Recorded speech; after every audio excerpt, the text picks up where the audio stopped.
So when I was preparing for today, I found this quote again. I love this quote. You can cut down a tree with a hammer, but it takes about 30 days. If you trade the hammer for an axe, you can cut it down in about 30 minutes. The difference between 30 days and 30 minutes is skill. And I felt that's relevant for today as we start wrapping up these first two sections. In 2 weeks, we're going to end with, okay, now I've attracted all these leads and I got appointments. How do I close these people?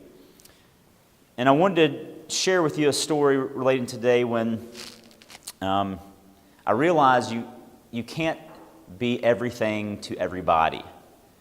Y'all know mass appeal equals no appeal.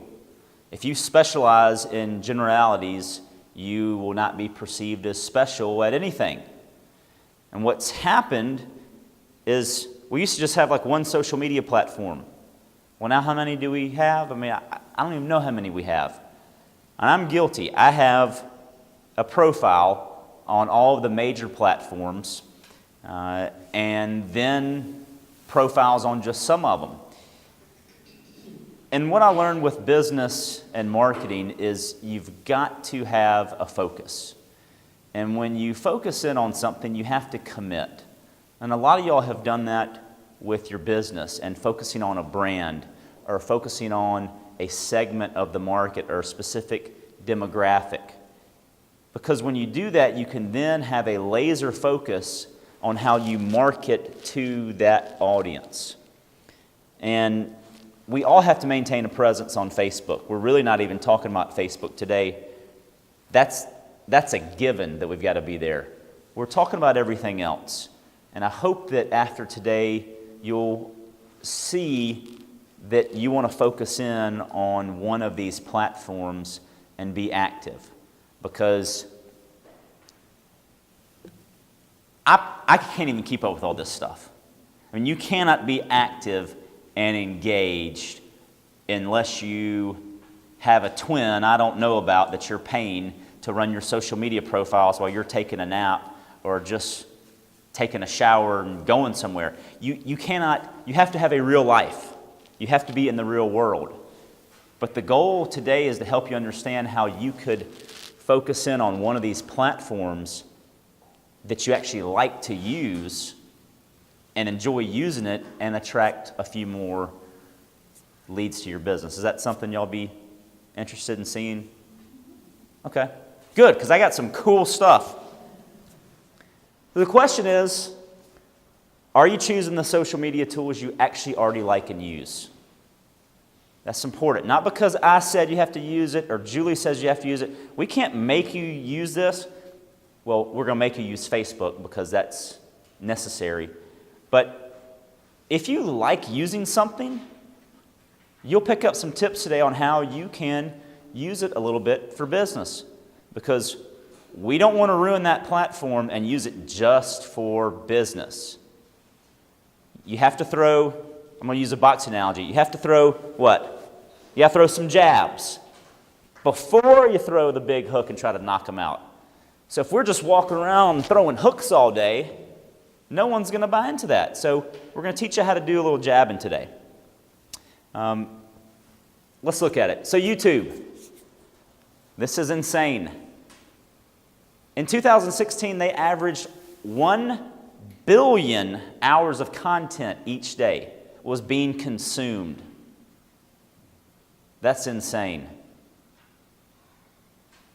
So what can you do on YouTube? If you like YouTube, if you're posting videos, you can actually run YouTube ads. And there's 3 different types of ads you can run on YouTube.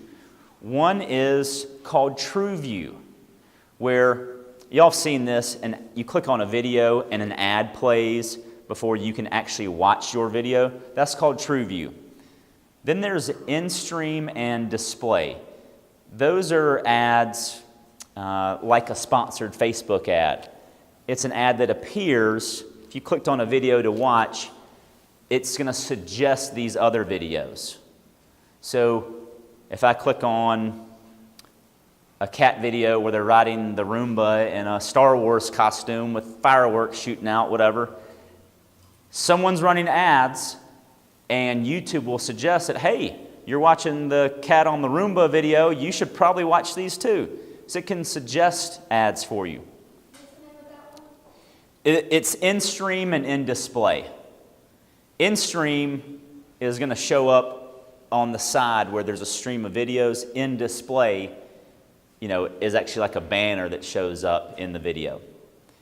So a tip is to look at your videos, see which ones have the most number of views, the ones people have watched the most, and that may be the most appropriate one to actually sponsor. Not the one that's getting the fewest views, but what is popular. What's the video that other people may want to see, and you can convert that into an ad. But you have to make sure you use really great videos when you're running an ad. Y'all know the difference. Everything is so clear now that if you're running a low quality video ad, they're going to discount you 100%. Twitter. Twitter is not dead. I was a big fan of Twitter when it first came out. I still use it. I've dropped off because there's Pinterest, and now there's Snapchat, and there's Facebook, and there's all this stuff. And so what do you do? Well, we didn't really fully understand Twitter. And I want to show you how you can use Twitter. Twitter's basically a news feed, right? People are just, oh, I got some great coffee today. Oh, going to the political rally. Oh, look at Donald Trump. Whatever he's doing something all the time. So if you want to know what he's doing every minute, get on Twitter. But what did I do? This is yesterday. Did anybody know yesterday was National Pancake Day? Yeah. Okay. I didn't know that. So I went to my Twitter profile, and you can do a little search, and it'll pull up the popular hashtags. Y'all all know what hashtags are. And oh my goodness, 60,000 tweets included that hashtag. I don't know what hashtag is. Hashtag is the pound symbol. So pound National Pancake. So when someone posts a tweet, I can click on this hashtag and it'll link me to other tweets that included this. So it's a link to a conversation. Anytime the pound sign. Anytime you use the pound, this word, okay. if you clicked on that word in my tweet, Daniel, that hashtag, it would pull up other posts that have that hashtag in it. So it's like you're on the bank of the river and you see the water rushing by and there's a big school of fish. This school of fish has 60,000 fish in it. And I just threw my bit in there to try and capture that flow in conversation. So I did this at 6:30 in the morning. I said, I wish I could fly out to Nashville for hashtag National Pancake Day at the most popular pancake place in Nashville, the Pancake Pantry, worth the flight every time. You could say, well, Reynolds, that's really not that interesting. Yeah, I know. But it is if it's National Pancake Day and you tag the Pancake Pantry. So what did the Pancake Pantry do? They liked my tweet and they reshared it, and then 2 other people liked it. Not reshared, they retweeted it. Now, I don't work for Pancake Pantry, but if they really wanted to get me, what could they have done? Hey, sorry you can't fly up today. Here's a link to a coupon for next time you visit us. That would have, I might have booked a flight just for, oh my God, free pancakes? So what did I do? I took literally 1 minute and became part of the other 60,000 tweets that were going on. And what? I got retweeted and a like. That's actually kind of good if no one's retweeting you and no one's liking your post. That's a huge improvement. And because I use Pancake Pantry, other people may be thumbing through that stream too. So Twitter is a news feed, and you can engage with other businesses, trends, and it's how you can engage and attract other audiences. But don't get on Twitter if you don't like it. Instagram. This is not related just to Instagram, but the average American spends 5 hours on this. We should open a chiropractic center and whatever you're going to need to do to when your neck locks up at age 45 from doing this all. It's bad. But Instagram. Most of y'all are on Instagram and y'all get it. It is fun. People enjoy it. So take amazing pictures and share them. You can advertise on Instagram. If you advertise on Instagram, you can actually include a link in the ad. Because when you just share a picture, you can't post a link. But if you advertise, you can. You can include it actually in the post. So maybe, you know you can make any ordinary object look dramatic if you do it right. Maybe you take a dramatic picture of the mailbox on the house or the front door, and you just run a little Instagram ad and say, want me to open this door for you? And a link to your website. I can open this door. Want to see what's behind door number 1? Or use the address. Want to see what's behind door 1537 on Oakwood Drive? You can do that with Instagram ads. Now, this is something cool I found yesterday too. This is a website called tagsforlikes.com. So, what is the most frustrating thing is you've taken an awesome picture and now you don't know what to say in it, and you put in 4 or 5 tags and you run out of tags to think of. You can go here and just copy. There's like 22 tags about dogs. So if you take a picture of your dog, just go to this website, copy that, and paste it in your Instagram. Now you've got 20-something tags. Now, if you don't want to use all those, you can delete some of them, but this is a great way to increase your likes on Instagram. I mean, what is the name of the site? Tags for likes. It's not tags to look cool. No, it's tags to get likes. Because what are people doing? This is what people are doing on Instagram, Daniel. Let's use Petsagram. I love my dog. Dogs of Instagram. So people will enter those hashtags to find other pictures associated with that. So maybe you want to create your own hashtags for real estate and just save them somewhere on your computer or, on a note on your phone so you can copy and paste that in each time.